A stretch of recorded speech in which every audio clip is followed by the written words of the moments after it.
Bonjour et bienvenue dans cette vidéo. Nous y verrons comment lister dans un tableau les fichiers et les dossiers d'un répertoire avec leurs attributs. Nous utiliserons pour cela Power Query et définirons un type de données personnalisées. Pour accéder au répertoire des fichiers que nous souhaitons lister, nous passons par l'onglet Données. Dans le groupe Récupérer et transformer, nous cliquons sur Obtenir des données. Dans le premier menu qui apparaît, nous choisissons à partir d'un fichier, et dans le bas du second, nous validons à partir d'un dossier.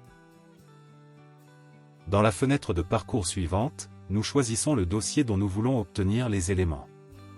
Nous prenons notre dossier archive pour notre exemple, et validons en cliquant sur Ouvrir. Une fenêtre apparaît avec une liste de fichiers, et différentes informations les concernant. Nous choisissons l'option de transformer les données. L'éditeur Power Query s'ouvre, avec une table contenant la liste de fichiers en ligne, et les informations liées en colonne. Celle-ci a été générée par la fonction FolderFiles, dans une étape nommée Source.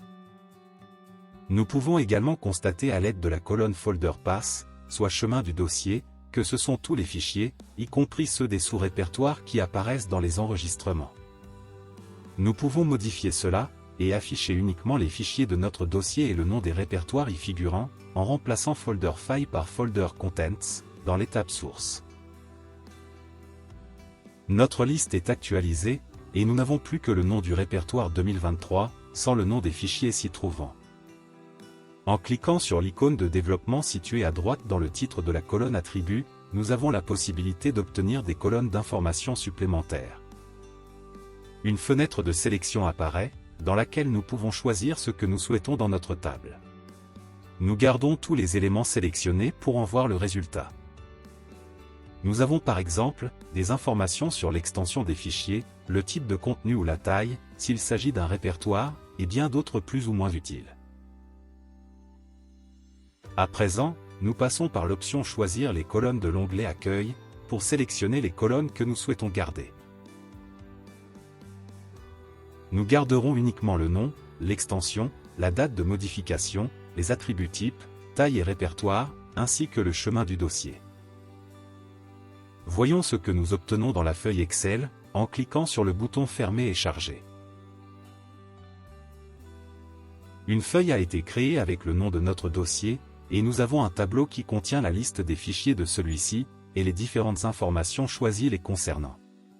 Sur la droite, le volet Requêtes et connexions s'est ouvert, et nous indique le nombre de lignes chargées dans le tableau. En survolant la requête, une fenêtre s'ouvre avec différentes options, parmi lesquelles nous choisissons Modifier. Nous retournons dans Power Query. Par l'onglet Ajouter une colonne, nous ajoutons une colonne personnalisée. Nous la nommons Chemin complet. Dans la partie Formule après le signe égal, par un double clic sur la colonne FolderPath, nous l'insérons dans la zone. Nous ajoutons une esperluette, et ajoutons la colonne Nom. Ainsi nous aurons dans une colonne, le lien complet vers notre fichier. Nous validons, fermons et chargeons le tout dans notre feuille. Le tableau est actualisé, et la nouvelle colonne apparaît. Nous ajoutons une nouvelle colonne que nous nommons Lien, à notre tableau. Nous y mettons la fonction lien hypertexte. Celle-ci nous permet de créer un raccourci cliquable, qui soit nous renvoie vers un autre emplacement du classeur, nous redirige vers une adresse web, ou ouvre un document stocké dans un emplacement. Dans notre cas, son premier argument sera le chemin d'accès avec le nom de notre fichier à ouvrir. Nous y faisons référence à la colonne chemin complet. Dans le deuxième argument, nous mettons une chaîne de texte que nous souhaitons voir apparaître à la place du lien. Nous aurons le terme ouvrir. Nous appliquons cette formule à toute la colonne. Nous testons, et cliquons en cellule I4. Notre document Access s'ouvre. En cliquant en I5, notre fichier Excel lié s'ouvre également. Cependant, le nombre de colonnes est trop important, et nous n'avons pas forcément besoin de l'ensemble de ces informations sur le moment. Pour modifier cela, nous retournons dans Power Query. Nous en profitons pour renommer nos colonnes. Il suffit de double-cliquer sur le titre pour entrer en saisie, et de modifier le nom. Ensuite, nous sélectionnons la colonne Nom. Par un clic droit sur la colonne, dans le menu contextuel qui apparaît, nous choisissons « Créer un type de données ». Dans la fenêtre suivante, nous avons plusieurs options. Nous commençons par définir le nom « Mes fichiers » pour notre type de données. Ensuite nous choisissons l'option avancée pour définir le mode d'affichage. Dans la zone gauche, nous avons la liste des colonnes disponibles. Nous sélectionnons celles que nous souhaitons, et les faisons passer dans la zone des colonnes sélectionnées sur la droite. Pour notre exemple, nous les prenons toutes, puis nous validons. Notre colonne a pris le nom que nous avons défini, et une icône de développement y est maintenant présente. Les autres colonnes ne sont plus visibles. Fermons et chargeons cela dans notre feuille. Notre tableau s'actualise. Il ne reste que la colonne définie, dans laquelle nos éléments sont précédés d'une icône de carte, et la colonne que nous avons ajoutée qui contient la fonction lien hypertexte, mais qui renvoie évidemment une erreur. À présent, nous pouvons appeler une colonne d'information à partir de n'importe quelle cellule. Ici, en cellule D2, nous faisons référence à la cellule A2, et après l'ajout d'un point, nous sont proposées les différentes colonnes faisant partie de notre type de données, parmi lesquelles nous prenons chemin complet par exemple. En tirant la poignée de recopie vers le bas, le résultat est renvoyé pour chacune des lignes. Nous pouvons maintenant modifier le premier argument de notre fonction lien hypertexte. Nous y mettons la référence à la colonne Mes fichiers, suivie du champ chemin complet, et appliquons cela à toute la colonne. En cliquant sur différents liens, les fichiers correspondants s'ouvrent.